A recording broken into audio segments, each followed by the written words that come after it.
Ahora, en cuanto a la resolución del ejercicio, empezaríamos con el income statement, como ya hemos comentado en el primer vídeo, en el vídeo de introducción a un poco a estos conceptos para que así os podáis hacer más cómodos con este modelo. Primero vamos a tener revenue. Revenue son los ingresos brutos de la empresa. Es sencillamente el precio de todo aquello que ha vendido multiplicado por cada uno de los productos. Em, de ahí, luego aparte tendríamos unos gastos adheridos a esas ventas. Este revenue viene por ventas, no viene por intereses que haya recibido. Eso lo vamos a ver más adelante. No, esto viene directamente por ventas y las ventas tienen un gasto directo, que es lo que llamamos COGS. O lo podéis ver con otros nombres, evidentemente, o incluso lo podéis desglosar si queréis.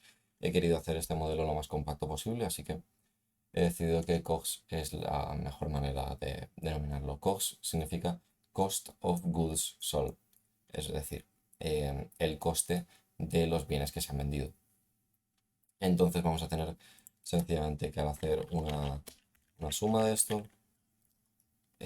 vamos a tener ahí el revenue menos los gastos, vamos a tener unos, unos ingresos que pese a que aún les queda mucha cosa por descontar, sería por así decirlo un coste operativo, podríamos llamarlo, que, que ya está descontado de los gastos.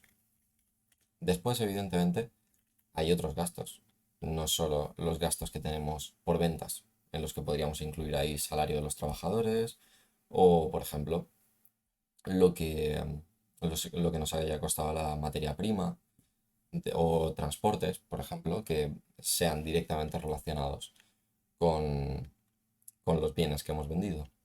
Pero aparte de eso, en otra característica, bueno, aparte de un apartado de otros donde pues van a incluirse cualquier otro gasto adicional más allá de estos que voy a comentar, entraría SG&A, que son los gastos generales y administrativos de la empresa. Es decir, que la empresa haya tenido un contable o que la empresa haya tenido otros gastos administrativos que no estén directamente relacionados con las operaciones de la empresa, todo esto entraría en este cajón desastre. De ahí vamos a calcular el EBITDA. Quien no esté familiarizado con lo que es el EBITDA o EBITDA, básicamente son los ingresos, viene del inglés, earnings before interest, taxes, depreciation and amortization.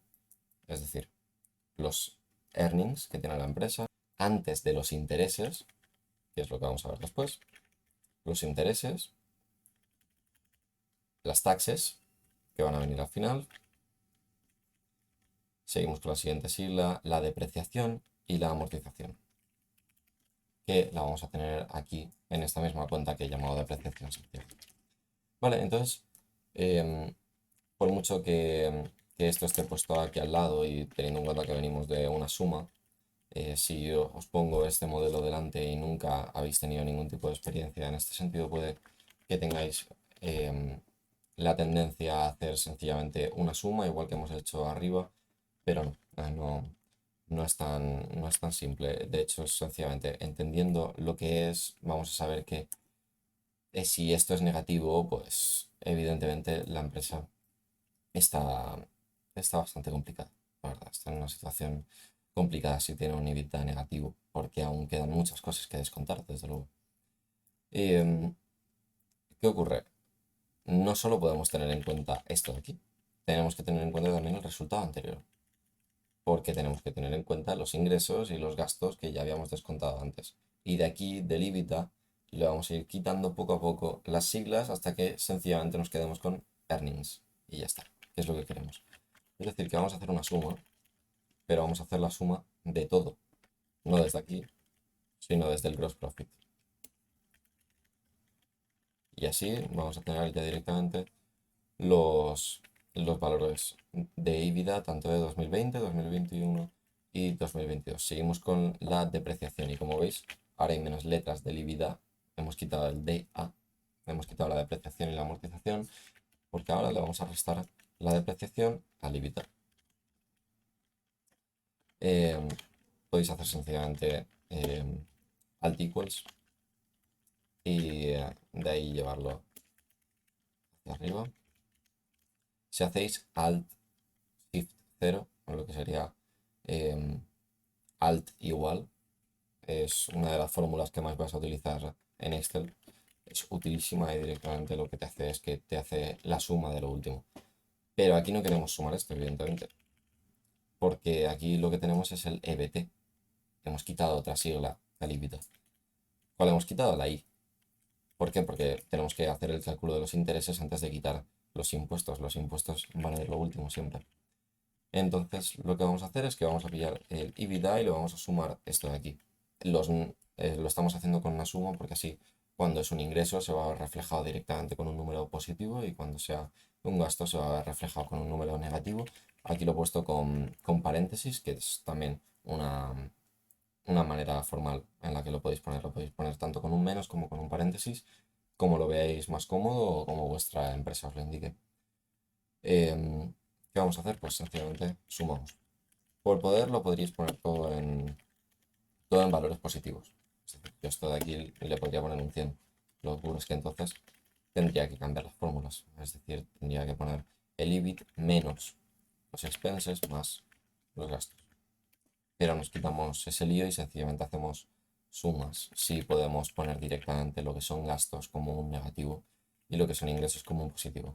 Así nos dedicamos solo a hacer sumas y ya está. Y las fórmulas son muchísimo más sencillas. Finalmente vamos a tener el cálculo de los impuestos. Aquí vamos a tener dos ramas distintas. Y es que tenemos unos impuestos que tenemos que pagar. Esto depende evidentemente de la situación de la empresa. Pero en muchos casos vamos a tener unos impuestos que tenemos que pagar sí o sí. Unos impuestos que se han pagado durante ese periodo. En este caso, current taxes de 284 en esta empresa, ya sea, por ejemplo, 284 millones, ¿vale? Eso significaría que durante el periodo de 2020, ¿vale?